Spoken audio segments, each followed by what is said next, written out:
Hello बच्चों, चलिए प्रश्न को देखते हैं। प्रश्न है वैद्युत रासायनिक सेल किसे कहते हैं। तो चलिए बच्चों इस प्रश्न की मुख्य अवधारणा की बात करें। मुख्य अवधारणा।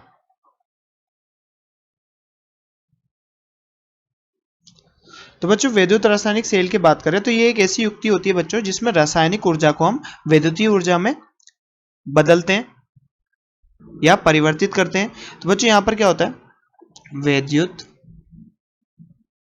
वैद्युत रासायनिक सेल। तो बच्चों इसमें क्या किया जाता है, स्वतः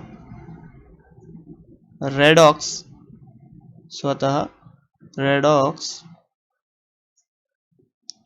अभिक्रिया की रासायनिक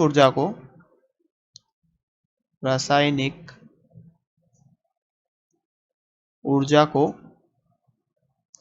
वैद्युतीय ऊर्जा में रूपांतरित किया जाता है। ऊर्जा में रूपांतरित किया जाता है।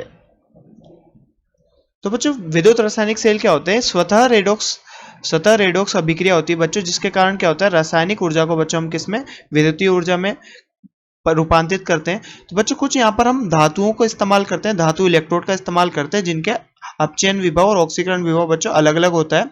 या यहाँ हम कह सकते हैं बच्चों उनका रेडॉक्स जो विभव होता है, रेडॉक्स अभिक्रिया विभव वो भिन्न भिन्न होता है। तो उदाहरण के लिए बच्चों बात करें हम,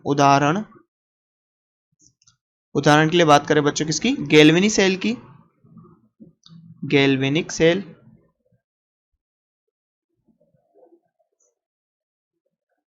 बच्चों, गैल्वेनिक सेल में क्या होता है, एक उपयुक्त ऑक्सीकरण इलेक्ट्रोड को बच्चों एक उपयुक्त अपचयन इलेक्ट्रोड साथ जोड़कर एक गैल्वेनिक सेल का निर्माण होता है। एक उपयुक्त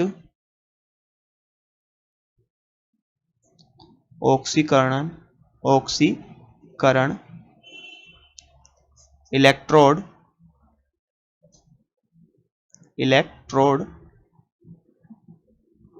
को उपयुक्त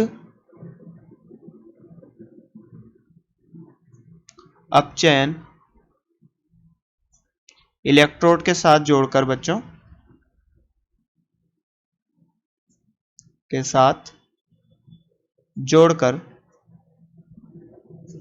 किसका बच्चों, गैल्वेनिक सेल का निर्माण किया जाता है।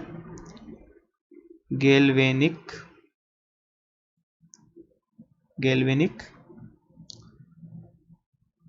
सेल का निर्माण किया जाता है।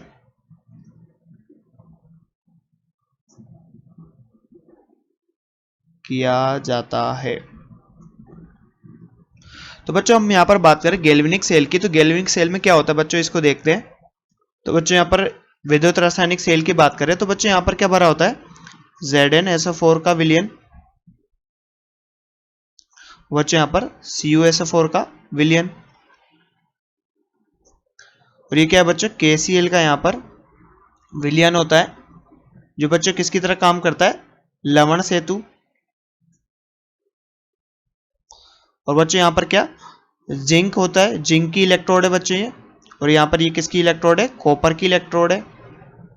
और जिंक क्या है बच्चों, यहाँ पर एनोड, जहां पर क्या होता है बच्चों, ऑक्सीकरण, और यहाँ पर ये क्या है, कैथोड, जहां पर क्या होता है बच्चों, अपचयन। और यहाँ पर ये क्या है बच्चों, लवण सेतु।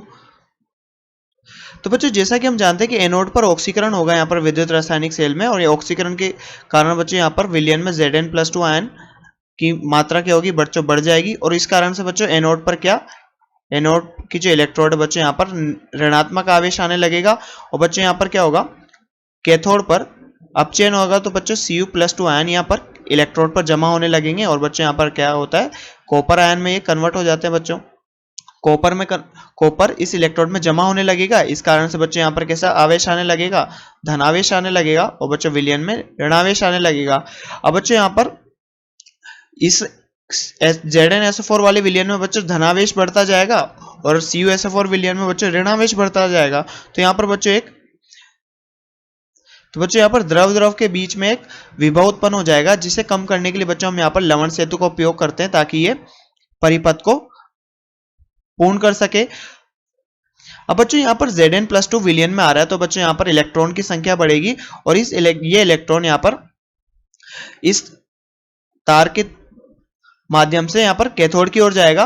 और बच्चों यहाँ पर इलेक्ट्रॉन का मूवमेंट, अगर यहाँ इलेक्ट्रॉन की गति इस दिशा में हो रही है तो बच्चों इधर धारा बहने लगेगी और यहाँ पर जो रासायनिक ऊर्जा है बच्चों विद्युतीय ऊर्जा में परिवर्तित हो जाएगी। तो बच्चों जैसा कि हमसे प्रश्न में पूछा गया था कि वैद्युत रासायनिक सेल किसे कहते हैं, तो बच्चों ये वैद्युत रासायनिक सेल क्या होता है, स्वतः रेडॉक्स अभिक्रिया की रासायनिक ऊर्जा को विद्युतीय ऊर्जा में रूपांतरित किया जाता है बच्चों इस युक्ति के द्वारा।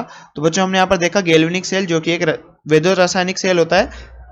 तो बच्चों आशा करते हैं आपको प्रश्न समझ में आया होगा। धन्यवाद।